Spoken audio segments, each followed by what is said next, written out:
பசிக்குது அப்படின்னு சொல்லிட்டு ஒரு கிளாஸ் அரிசி அடுப்புல வச்சுட்டு சும்ல வைப்பீங்களா?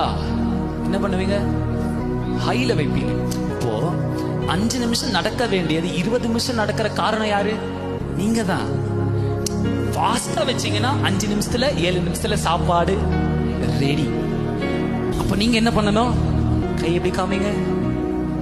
கொஞ்சம் increase. உங்க அக்னியை கொஞ்சம் ஏத்துங்க. உங்க பிரசன்ஸை கொஞ்சம் ஏத்துங்க. உங்க பைபிள் ரீடிங்கை கொஞ்சம் ஏத்துங்க. உங்க ஜபத்து நேரத்தை கொஞ்சம் ஏத்துங்க. அப்ப 5 நிமிஷத்துல நடக்க வேண்டியது 5 நிமிஷத்துல நடக்கும். ஏன் 20 நிமிஷம் ஆகுது? பிரதர், அக்னி கம்மி ஆகுது. ரெடியா இருக்கிறீங்களா? கையை தட்டி வாயை தருங்க. 5 நிமிஷத்தில் நடக்க வேண்டிய தீ உன் களத்தில் கர்த்தர் கொடுக்கிறார். எதெல்லாம் தாமதமாச்சோ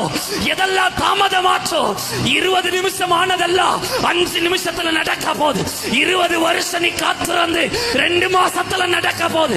எத்தனை பேர் இந்த வார்த்தையை நம்புறீங்க? எதெல்லாம் தாமதமாச்சோ இயேசுவின் நாமத்துல ஜெபிக்கிற, கொஞ்சம் அக்னியை கூட்டு, கொஞ்சம் வல்லமையை கூட்டு, கொஞ்சம் தேவ பிரசன்னத்தை கூட்டு, வேதத்தை வாசிக்கிறத கூட்டு.